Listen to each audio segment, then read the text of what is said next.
Halo, berjumpa lagi di dunia novel. Kali ini adalah prequel dari Martial God Asura yaitu King Xuantian. Selamat mendengarkan. Chapter 7. Roh Tianqi telah dimurnikan dan diremajakan oleh King Xuantian. Mereka terus mencarinya, dan tidak membuahkan hasil. Tetapi King Xuantian tidak mengatakan, karena dia tahu bahwa dia mengatakan bahwa orang-orang ini tidak akan percaya. Untungnya, orang-orang ini tidak selalu mencarinya. Setelah mencari selama beberapa hari tanpa buah, mereka meninggalkan hutan dan menuju Taiping Cheng. Tapi tujuan perjalanan mereka bukanlah kota Taiping, tetapi tempat yang disebut Gunung Wuqi. King Xuantian berbakat dan cerdas. Meskipun orang-orang ini tidak mengatakannya dengan jelas, King Xuantian dapat mendengar dari dialog mereka tujuan dari perjalanan mereka. Sebelumnya, iblis mengirim kepala dan bertemu Paman King Xuantian. Mereka menemukan Paman King Xuantian, meminta Paman King Xuantian untuk menembak dan membantu mereka menghancurkan tim setan. Orang-orang iblis itu juga seniman bela diri, tetapi mereka mempraktikkan kekuatan sihir, pembunuhan tanpa pandang bulu, dan tidak ada kejahatan. Pasukan iblis ingin membunuh mereka, tetapi mereka tidak memiliki banyak kendali, jadi mereka ingin Paman King Xuantian menembak. Pada saat itu, King Xuantian memutuskan bahwa masalah itu harus terkait dengan hegemoni dan Yuanjia dari Yuanzhou. Jadi King Xuantian membiarkan pamannya menolak. Bagaimanapun, keluarga King tidak pandai mencampuri keluarga Yuan. Meskipun, Paman King Xuantian menolak permintaan untuk menjatuhkan kepala iblis itu. Namun, kepala sekolah iblis jelas tidak akan menyerah, dan kepala pasukan iblis dihargai oleh dunia, dan perintah diberikan kepada Ruder untuk membiarkan mereka berkumpul di kota di bawah pegunungan berkabut pada hari-hari tertentu. Menurunkan iblis, Anda harus mengubah kekuatan seluruh partai dan menghancurkan orang-orang iblis itu. Pada saat ini, Ma Kun ini mematuhi perintah kepala iblis, dan kemudian pergi ke gunung berkabut. Untuk gadis berambut putih, King Xuantian juga tahu. Gadis berambut putih ini, bernama Qiu Yuyu, awalnya adalah salah satu dari banyak murid Ma Kun yang paling berbakat. Ketika dia keluar dari misinya, dia diserang oleh racun. Tidak hanya dia menjadi stagnan, tetapi dia tidak bisa terus berlatih seni bela diri. Dia menjadi sangat lemah dan bahkan lebih lemah dari orang biasa. Ma Kun tahu bahwa Qiu Yuyu berbakat dan ingin membantunya menyembuhkan luka-lukanya. Namun, murid-murid Ma Kun yang lain tidak berpikir begitu. Mereka semua berpikir bahwa Qiu Yuyu adalah botol penarik. Jadi mereka semua memandang rendah Qiu Yuyu dan berharap Qiu Yuyu akan pergi. Alasan mengapa, sebenarnya, King Xuantian bisa mengerti, mereka sebenarnya canggung, Qiu Yuyu seperti Ma Kun suka.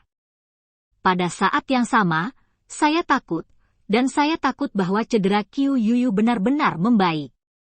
Pada saat itu, mereka benar-benar tidak dapat dibandingkan dengan Qiu Yuyu. Dalam perjalanan, Ma Kun dan yang lainnya mendengar bahwa ada setan di gunung dan hutan di satu desa. Kemudian pergi ke orang-orang untuk mengusir setan, hanya Qiu Yuyu dan King Xuantian meninggalkan rusa yang mereka gunakan untuk bergegas. Rusa yang disebut ini jauh lebih tinggi daripada rusa biasa, dan lebih cepat dari Maxima. Tetapi karena sulit dijinakkan, hanya seni bela diri yang bisa mengendalikan. Sekarang King Xuantian, yang diperbaiki karena disegel, tidak bisa menggunakan kekuatan, jadi dia juga tidak bisa mengendalikan rusa. Sepanjang jalan, mereka semua mengambil rusa dengan Qiu Yuyu. Tangan terulur, tiba-tiba, King Xuantian berkata kepada Qiu Yuyu, "Ah!" Qiu Yuyu agak terpana dan tidak mengerti apa yang dikatakan King Xuantian.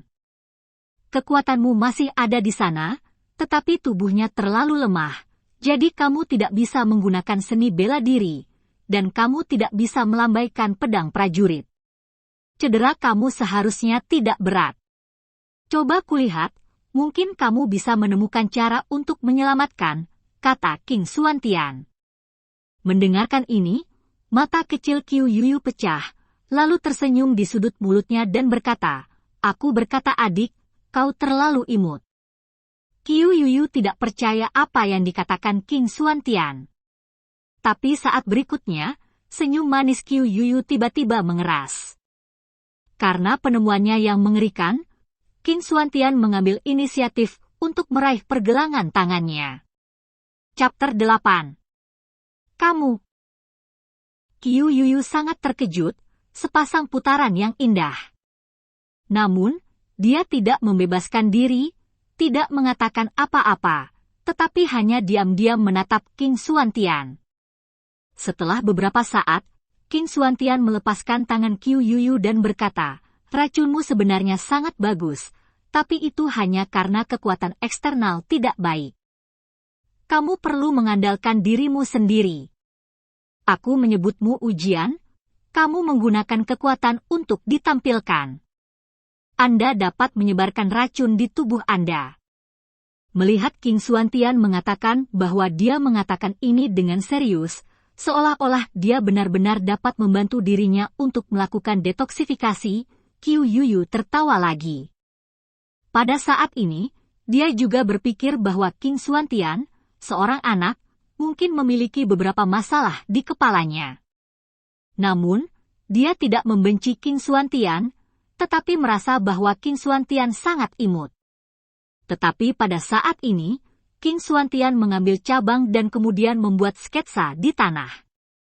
Semakin Anda melihat Qiu Yuyu, semakin terkejut Anda, karena apa yang digambar King Xuantian sebenarnya adalah peta kultivasi.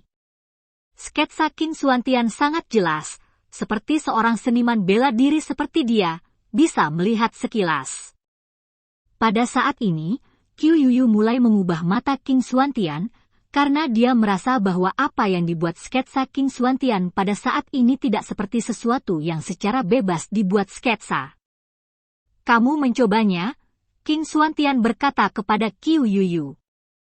Mendengar ini, Qiu Yuyu tidak tahu mengapa, tetapi dia benar-benar duduk berlutut dan mencoba berkultivasi sesuai dengan peta kultivasi yang dibuat oleh King Xuantian.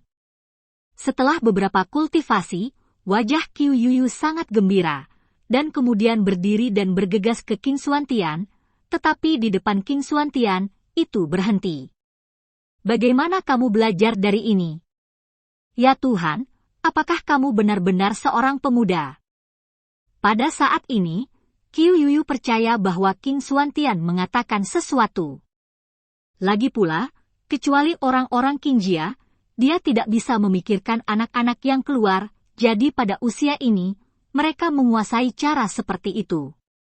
Yang paling penting adalah metode kultivasi ini benar-benar berguna, dia biasa berlatih sebentar, dan dia benar-benar merasa bahwa racun di tubuhnya tersebar.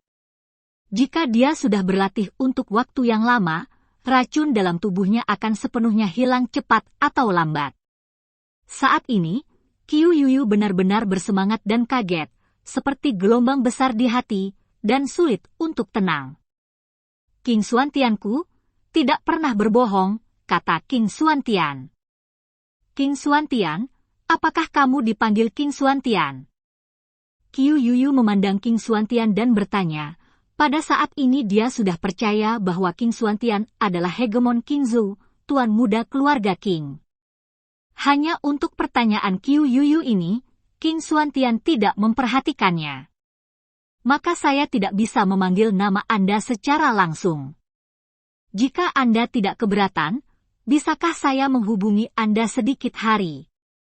tanya Qiu Yuyu. King Xuantian melihat mata Qiu Yuyu. Di hari kerja, dia pasti akan menolak, tetapi pada saat ini dia menatap Qiu Yuyu, tetapi dia tidak tahan untuk menolak. Sepanjang jalan, dia bisa merasakan bahwa Qiu Yuyu adalah orang yang sangat baik. Meskipun kelompok setan memainkan spanduk untuk membunuh orang-orang, tetapi di jalan ini, hanya Qiu Yuyu yang benar-benar peduli padanya. Termasuk bahwa Ma Kun, itu hanya orang palsu. Faktanya, Ma Kun juga merasa bahwa King Xuantian adalah beban, alasan mengapa dia mengambilnya, tetapi itu untuk memberikan wajah Qiu Yuyu. Hanya karena kehangatan dan kehangatan nyata dari orang-orang, jenius King Xuan berpikir bahwa orang-orang seperti Qiu Yuyu sangat berharga, dan dia akan membantu Qiu Yuyu.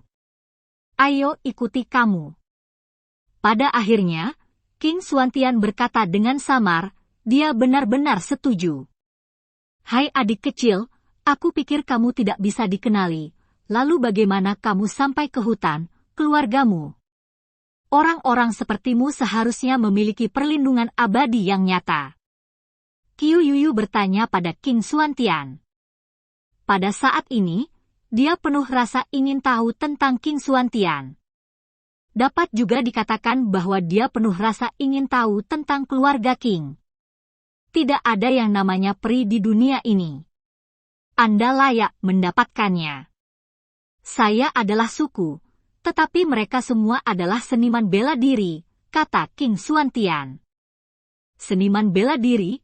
Qiu Yuyu tersenyum ringan dan kemudian berkata, adik kecil, Anda benar-benar berbeda. Saya pertama kali melihat seorang anak seperti usia Anda, yang pikirannya begitu matang, tidak semua orang di keluarga, Anda sama. Kamu datang dari mana begitu banyak pertanyaan? King Xuantian memandangi Qiu Yuyu, mata ini penuh dengan ketidaksabaran dan kedinginan. Dilihat oleh King Xuantian, Qiu Yuyu tidak hanya takut menutup mulutnya, tetapi juga menakuti tubuhnya.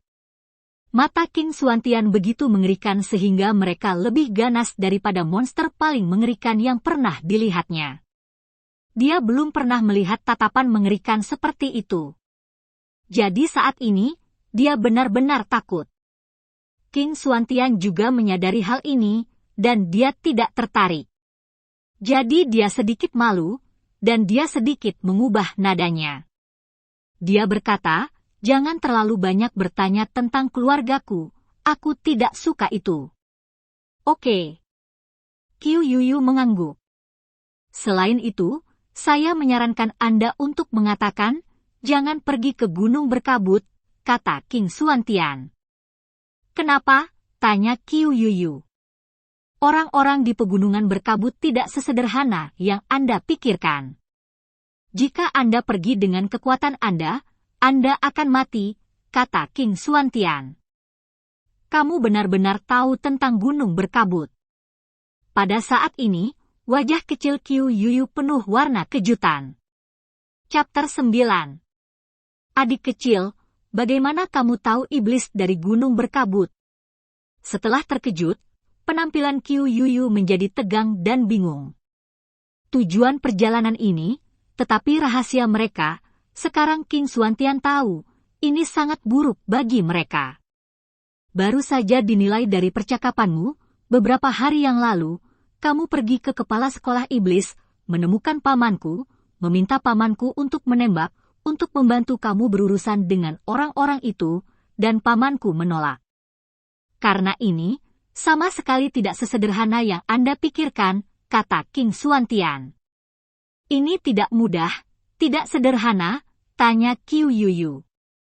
Orang iblis di mulutmu, harus ada seseorang di belakang gunung, dan dukungannya kemungkinan adalah keluarga Yuan, kata King Xuantian. Keluarga Yuan bukan tidak mungkin. Keluarga Yuan adalah penguasa Yuan Zhou. Bagaimana mereka bisa memaafkan orang iblis sebagai kutukan? Qiu Yuyu tidak ingin percaya. Dunia prajurit tidak begitu sederhana. Kamu berpikir bahwa keluarga Yuan benar-benar sangat mulia. Jika ini masalahnya, maka kamu tidak akan mempertahankan hukum untuk memperbaiki Wu, dan tidak menyebarkan orang. Aku tidak peduli. Menurut tebakanku, yang disebut orang-orang iblis ini adalah memalukan keluarga Yuan. Mereka memupuk rasa malu ini dan kemudian memburu kalian yang berada di Yuanzhou, non-Yuanjia. Gunung berkabut adalah jebakan. Kali ini Anda pergi ke gunung berkabut, Anda berinvestasi sendiri dalam jebakan, kata King Xuantian. Tapi mengapa keluarga Yuan melakukan ini pada kita? Tanya Qiu Yuyu. Ini tidak sederhana. Awalnya, keluarga Yuan adalah satu-satunya seniman bela diri di Yuanzhou ini, tetapi penampilan Anda telah mengancam mereka. Meskipun ancaman Anda masih sangat kecil untuk keluarga Yuan tidak akan biarkan ancaman Anda ada dan satu-satunya cara untuk menghilangkan ancaman itu adalah dengan membasmi Anda, kata King Xuantian. Setelah mendengarkan kata-kata Qiu Yuyu, jika Qiu Yuyu adalah ayam, wajah kecil akan menjadi pucat. Jika hal ini benar, maka itu akan menjadi pukulan besar baginya. Bagaimanapun, di mata mereka, keluarga Yuan adalah peri, abadi sejati. Abadi, bagaimana bisa begitu panas dan membuat hal-hal seperti iblis namun, King Xuantian tampaknya memiliki alasan tertentu. Hal utama adalah bahwa King Xuantian juga peri, dan dia tidak punya alasan untuk menipu dirinya sendiri.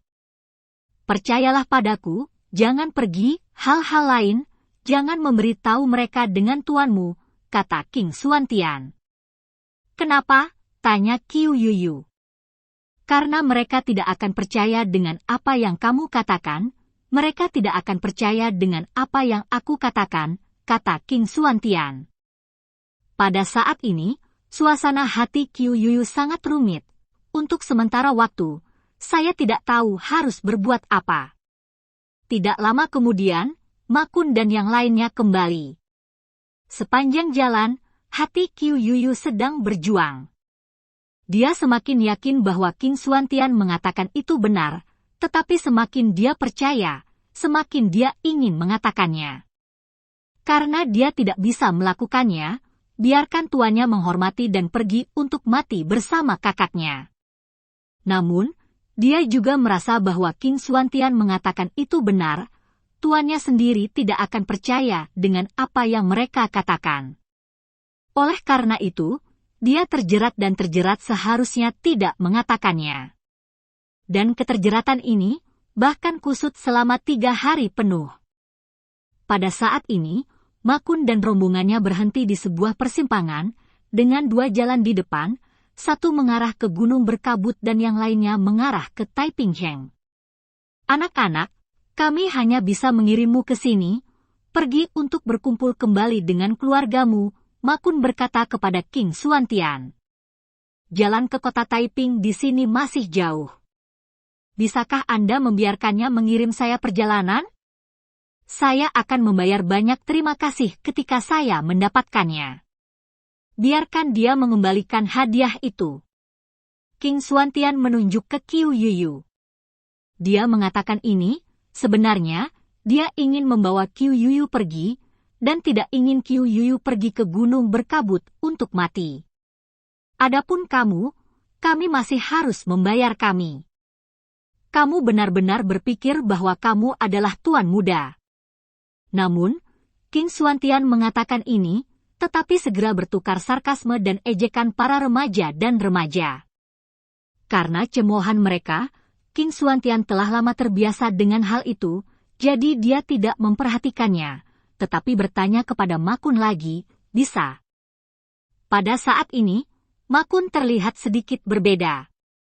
Bahkan, pada awalnya dia juga merasa bahwa King Xuantian adalah anak yang gila. Namun, setelah beberapa hari bergaul, dia menemukan bahwa King Xuantian diam, tetapi selama dia berbicara, logikanya sangat jelas, dan gaya akting lebih stabil daripada orang dewasa biasa, dan dia memiliki wawasan tertentu. Dia berangsur-angsur merasa bahwa King Xuantian seharusnya tidak menjadi orang gila-gila, bahkan jika itu bukan keluarga muda, itu mungkin bukan asal-usul biasa. Karena itu, ketika murid-muridnya mengolok-olok King Xuantian, dia agak yakin akan King Xuantian. Meski hanya meragukan, dia merasa masih bisa mencobanya. Lagi pula, pergi ke gunung berkabut adalah untuk melawan iblis. Tidak ada gunanya membawa Qiu Yuyu. Ketika saya memikirkannya, dia berkata kepada Qiu Yuyu, masih ada jarak ke kota Taiping. Saya tidak merasa lega ketika anak itu kembali sendirian. Anda Yuyu, biarkan dia pergi, kirim dia pergi ke kota.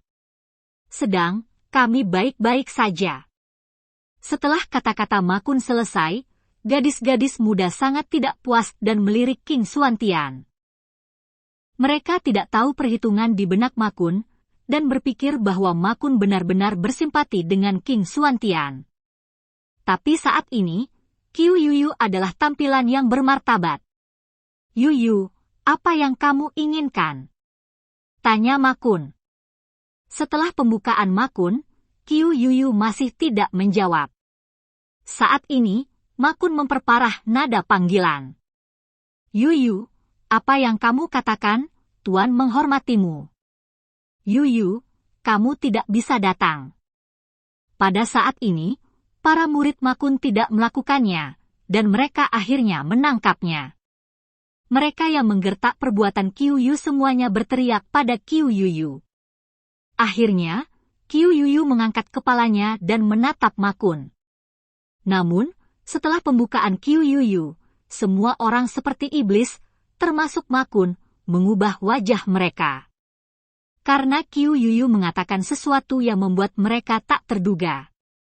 Tuan, perjalanan ke gunung hantu ini adalah jebakan, kita tidak bisa pergi. Qiu Yuyu berkata dengan wajah bermartabat. Dan cerita pun berakhir. Sampai berjumpa di cerita berikutnya.